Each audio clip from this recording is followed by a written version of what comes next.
Hi everyone, it's me Darlene. I am going to do a little bit of sewing using a charm pack that I have. I just put these in my eBay store, I don't know, maybe a couple days ago. I have 7 besides this one. I had 8 left. I have 1 here in my hands that I'm going to use. 7 left. If you want to buy one after you see what we're doing, which is going to be very simple, you can go grab one. I will have the direct link to these in the description of this video, along with other links, my eBay store, my scrap packs, different series, things like that. Go grab one if you want one. So this is, oh yeah, and it's called Vintage Garden. And there's 48 squares, 5-inch squares, no duplicates. And it's really cool. So I think you're going to like it. Here's my idea. I'm thinking that this is going to be a 2-part video because I would like to finish it. I'd like to use all these squares and it would make like a mini quilt.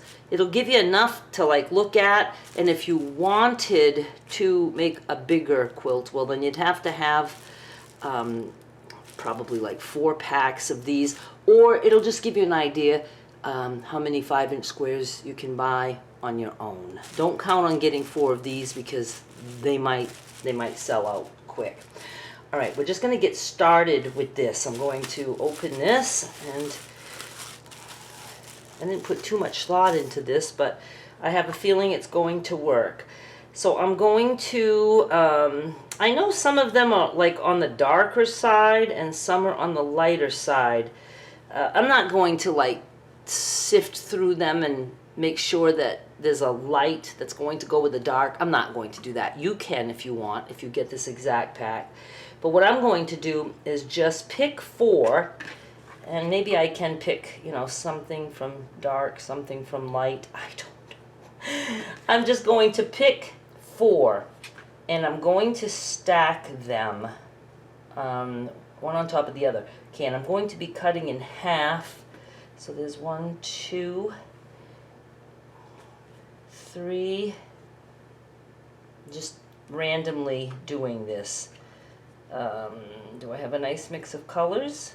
Maybe I don't want to be as random as I thought. Oh, let's put a green here. 3, and let's put this one, 4. And these are 5-inch squares, so I'm going to be just cutting down the center at, 2.5 inches in. And I'm going to like that. I'm coming way over here because I have so many grooves here. I even have whole cracks that I can stick a knife through. And so I'm on the 3 and 8. So I'm going to be cutting on between the 5 and the 6 and the 1/2 inch mark. 1, 2.5. No grooves on that line, so I should be good. Ah, yes. I did a thickness of 4, but you can do 6 if you want, 8 if you want. You can do them 2 at a time if you want. And I'm just taking the top one and I'm putting it here. Now if you want, you could do that to the whole stack. You could cut the whole stack and then put one under. And then this just means now I'm going to my machine and I'm going to sew this one to this one. And then same with the next 2, sewing them together. Let me go do that to these 4. This was so quick and easy, and I want to remind you to do chain piecing. Put 2 through, and then 2 more, 2 more. It just goes so fast. So I'm going to just take these apart, and I'm going to press them open. And then I'm going to show you how we put them together. Okay, here's what we're going to be doing. We're going to be just laying them out like this way, and then this way. Oh, my poor, my poor board. And it's just going to continue. Now, I need more because I don't want all these prints matchy-matchy, but I'm just, showing you, this way. See, I have matchy-matchy right now, this way. But they're not square, you're going to say. And why aren't they square?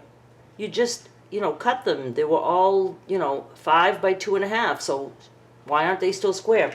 Because when we put two together, we lose a ½ inch. So these are 5 still this way, but because we sewed 2 together, now we only have 4½. Yep, 4½. But that's not a problem for us, right? Because I've taught you that we like it when something's a little bit bigger. So when we sew these together, instead of having to sew perfectly so that they match up, we can, you know, just sew there, open this up, and then we just trim that little bit off. And then after we do that a few times, we're going to end up with 4 patches that will look something like this. And that's just going to be the entire small quilt. So let me cut more of these and sew them, press them, and we'll get started with the joining. Thought I'd show you how I'm ironing these. And I do want to mention, when you stack squares, no matter how perfectly you line them up on your mat, there's going to be some, okay, look. See how the bottom one is a little bit wider? There's no way you're going to always get that perfect. There's not. And it doesn't matter at all. It doesn't matter. And I will be selling these. I'm calling them mini bars. And those are the 2.5 by 5. And I do disclose in there that I cut with a rotary cutter. I'm not cutting on the fold with these. They'd be probably a hot mess at this, you know, width. But I cut stacked. I buy the charms 5 inches already cut, and they're usually very accurate, the person I get them from. But it can vary a little bit in the width. A little bit, like maybe 1/8 of an inch. So anyway, here's what I do.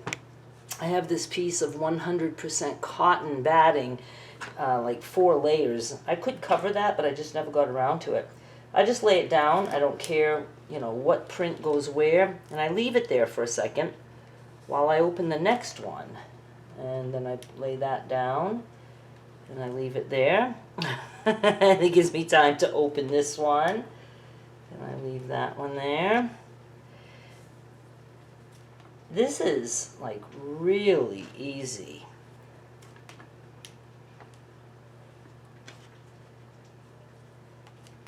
I wanted to do one with 3 bars, but I said let's just start with this. Do I have enough variety right now? I think I do. I'm going to be able to finish those quick enough. And let's just get 4 that don't have any matching. Okay, I don't see anything matching there. So let's do, I don't know, I shouldn't be fussy. Just going to go like this. So I'm going to sew this one here, like that. And I'm going to sew this one here, like that. Now we have something that looks like this. And there's 2 ways that we can trim this.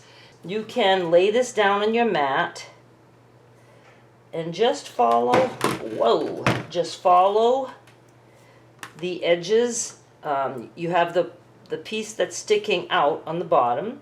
And you can just put your ruler along the edge of your bar and simply trim, if you can see it, like that, and like this. I'm going to turn it. Then when you open it, it's perfect. Oh, I like this so much, and I love this. I'd like to make another mat like this and cover it and have that be a video. Look, look, look, look, look, look.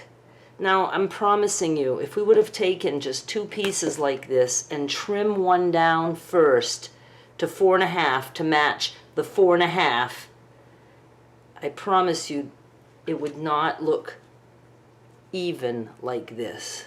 I'm telling you, I don't know why everybody teaches us to, you know, get pieces cut to match first. No, a piece a little bit bigger is better because then we can trim. And, or the other way now is to just open this first.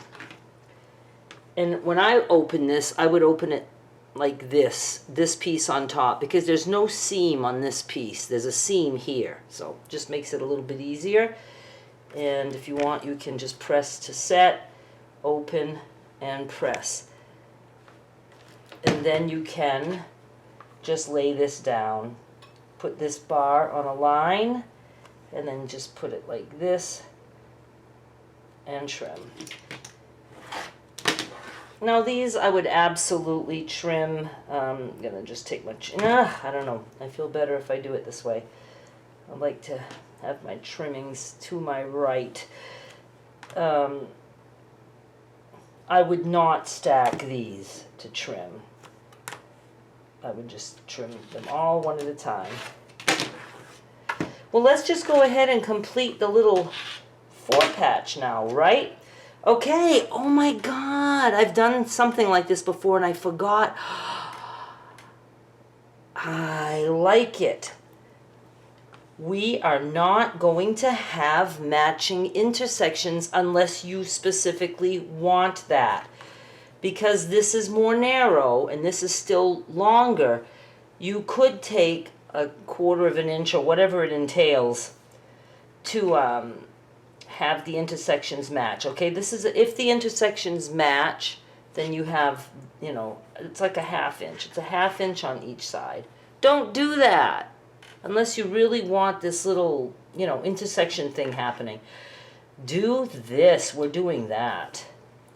And then it's just, it's cool. Okay, and I don't care about the colors. I'm going to go like this, and I'm just going to sew right there.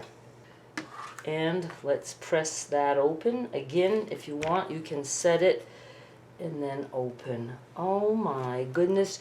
Don't worry about nesting seams or things like that. Don't. Oh, I'm so happy that I'm trying this tonight. I love this. Okay, so we can, out of 48 squares, do it. See, now I can trim right there. There's always messy. I'm not trimming right now. I'm going to trim at the end when I start sewing them together. And something like that, sometimes I don't even trim it. I just lay it on there and eyeball it.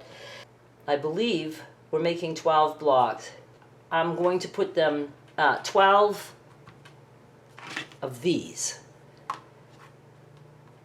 Right, because that gives us 48 squares total. You know, even though we cut them and re-sewed them, we still had 48. We started with 48 and we still have 48, but now they're, you know, like that. So we're going to have 12 4-patches, and I'm going to do mine 3 by 4. And that really won't take long to do.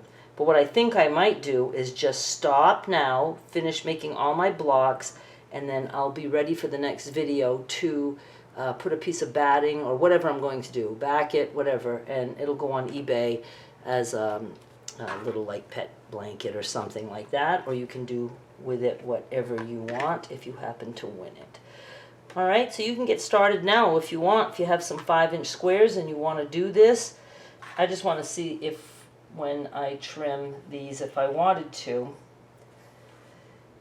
See, if you want to square it up, we could square it up at 1, 2, 3, 4, 5, 6, 7, 8, maybe 8.5.